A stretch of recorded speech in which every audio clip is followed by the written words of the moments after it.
ওয়াকারুজ্জামান। ওয়াকারুজ্জামানকে নিয়ে দেখেন উইকিপিডিয়া কি তথ্য দিচ্ছে।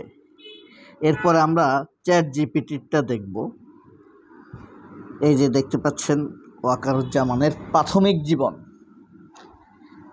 এখানে বলা আছে ওয়াকারের জন্ম 1966 সালের 16ই সেপ্টেম্বর, অর্থাৎ এই মাসে। আজকে কত তারিখ? 8 সেপ্টেম্বর।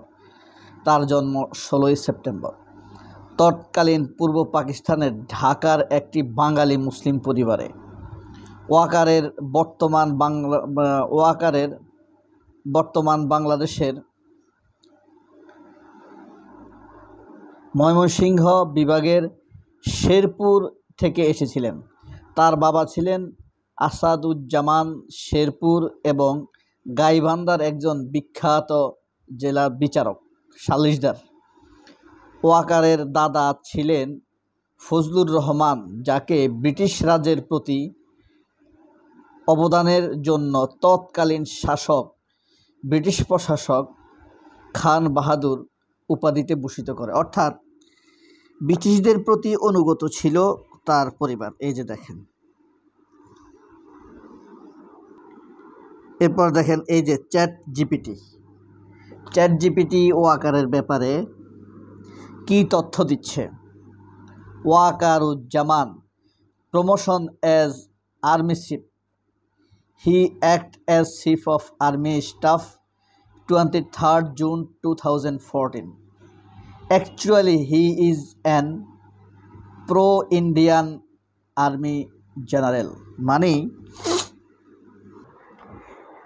চ্যাট জিপিটি এবং উইকিপিডিয়া ওয়াকারুজ্জামানের ব্যাপারে কি বলেছে সেটা কিঞ্চিত হলেও আপনারা বুঝতে পেরেছেন। 1 নম্বরে উইকিপিডিয়া তার পরিবারের ব্যাপারে তথ্য দিয়েছে। তার জন্ম 16ই সেপ্টেম্বর 1966 সালে। তার বাপ আসাদুজ্জামান ছিলেন একজন বিচারপতি, জেলা বিচারপতি। আর তার দাদা ছিলেন একজন খান বাহাদুর, ব্রিটিশদের কাছ থেকে উপাধিপ্রাপ্ত খান বাহাদুর। তিনি ফজলুর রহমান, তার দাদার নাম হলো ফজলুর রহমান। খান বাহাদুর, অর্থাৎ খান বাহাদুর উপাধি কাদেরকে দিত?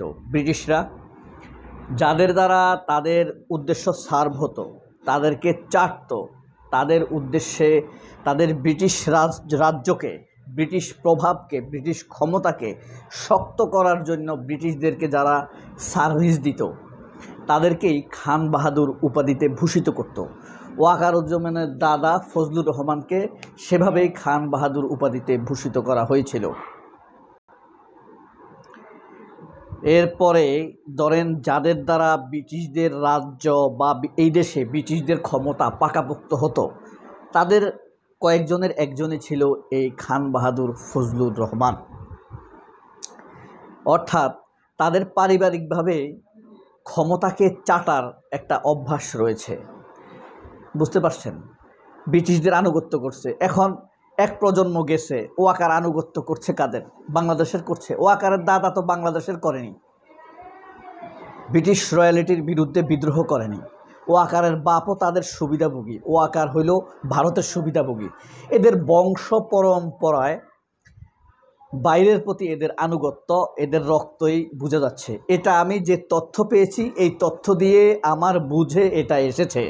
এই কারণে সেটা আমি আপনাদেরকে না দেখালেও পারতাম, চ্যাট জিপিটি না দেখালেও পারতাম, উইকিপিডিয়ার তথ্য আপনাদেরকে শো না করলেও পারতাম, কিন্তু দেখিয়েছি এই কারণে তাদের inheritance, he is the inheritance of British চাটা, ইন্ডিয়া চাটা।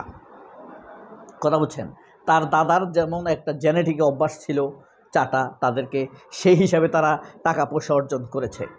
তার বাপ সেই ধারাবাহিকতায়, বিচারের ধারাবাহিকতা, সে একজন বিচারপতি হিসাবে কাজ করেছে। আবার একইভাবে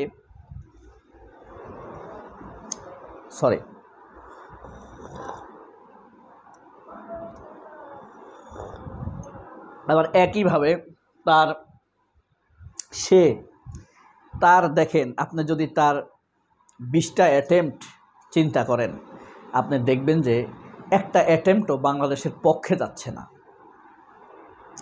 সরলভাবে একজন সচেতন মানুষভাবে পার্বত্য চট্টগ্রামের নিয়ে ডক্টর ইউনূস, খলিলুর রহমান এবং আশিকুর রহমান চৌধুরী যে প্ল্যান নিয়েছেন, বিডার্স চেয়ারম্যান, বিনিয়োগ বোর্ডের চেয়ারম্যান যে প্ল্যান নিয়েছে, এই প্ল্যান এই দেশের জন্য অনেক ভালো না? কিন্তু দেখেন সে কি বলছে, বন্দর এবং সার্বভৌমত্বের ব্যাপারে কোনো ছাড় দেওয়া হবে না। তাকে এই সাহস দিছে কে? এরপরে আপনি দেখেন বিদেশি বা ইন্ডিয়ানরা বাংলাদেশদেরকে কি অপপ্রচার করতেছে, জঙ্গি টার্মস বলে, উগ্রবাদী বলে। ওয়াকার কোনো প্রতিবাদ করেছে? করেনি। কিন্তু আপনার আওয়ামী লীগ জাতীয় পার্টির অফিসে হামলা হবে, এ কারণে নুরুকে আগেই তারা ওয়াকার পিটাইল, খেয়াল করছেন?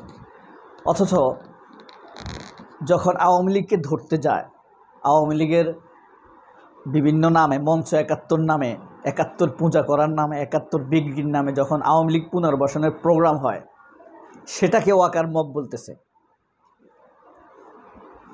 আপনি বলেন তো ভাই, আপনি এখন চুপ করে থাকবেন, ওয়াকারের বিরুদ্ধে বলবেন না?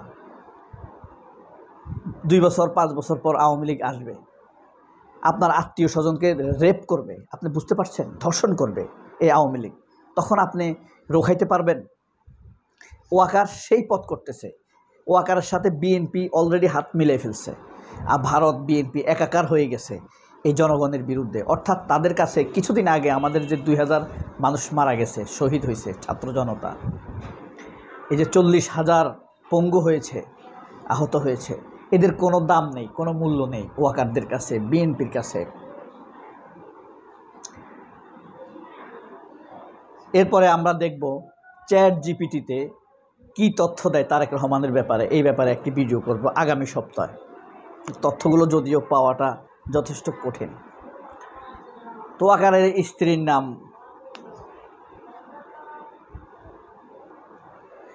শাহনাজ কমলিকা, আর 2 মেয়ে আছে তার। এক মেয়ের নাম হইল সাইমা, আরেক মেয়ের নাম হইল আপনার রাইসা। আচ্ছা, এই যে আফগানিস্তানের জহির শাহের নাম শুনছেন? 1996 সালে যখন তালেবানরা ক্ষমতায় আসে, তার আগে জহির শাহ ক্ষমতায় ছিল। জহির শাহের সাথে রাশিয়ার সম্পর্ক খুব ভালো ছিল। অর্থাৎ জহির শাহের হাত ধরেই আফগানিস্তান শাসনের জন্য রাশিয়া সেখানে পা রাখে। সেই তখন জহির শাহের সেনাবাহিনীতে যেসব সেনা জেনারেলরা ছিল, তারা আফগানিস্তানের সুন্দরী মেয়েদেরকে নিয়ে রাশিয়ান জেনারেলদেরকে তুলে দিত। শেষ পর্যন্ত ওই সব জেনারেলদের বাচ্চাদেরকেই ধর্ষণ করেছে রাশিয়ান জেনারেলরা। আফগানিস্তান জহির শাহের জেনারেলের যে আর্মি জেনারেল ছিল, তাদের মেয়েদেরকে, তাদের স্ত্রীদেরকে ধর্ষণ করেছে রাশিয়ার জেনারেলেরা। ভারতের হাতে যদি এই দেশ চলে, আওয়ামী লীগের হাতে এই দেশ যাওয়ার কারণেই তো 43,000 ধর্ষণ হয়েছে গত 16 বছরে। শুধু ছাত্রলীগ, আওয়ামী লীগ, যুবলীগের হাতে 43,000 ধর্ষণ হয়েছে। থানাগুলোতে গেলে আপনি জরিপটা পেয়ে যাবেন, অধিকারের ওয়েবসাইটে ঢুকলে আপনি তথ্য পেয়ে যাবেন। 43,000। আর ভারত যদি এ দেশকে দখলে নেয়, প্রভাব যদি ভারতের আরও বাড়ে, তাহলে কি পরিমাণ ধর্ষণ হতে পারে? এসব জেনারেল, পুলিশের মেয়েরা কি ছাড় পাবে? আমার মনে হয় যত বেইমানি আছে, যত দুর্বলতায় থাকুক, আপনি আপনার ছেলে মেয়েদের কথা চিন্তা করে, বা আপনার উত্তর পুরুষের কথা চিন্তা করে, বংশধরদের কথা চিন্তা করে কখনোই ভারতকে সমর্থন করা উচিত নয়। সবাই অনেক ভালো থাকবেন। আল্লাহ হাফেজ। আসসালামু আলাইকুম।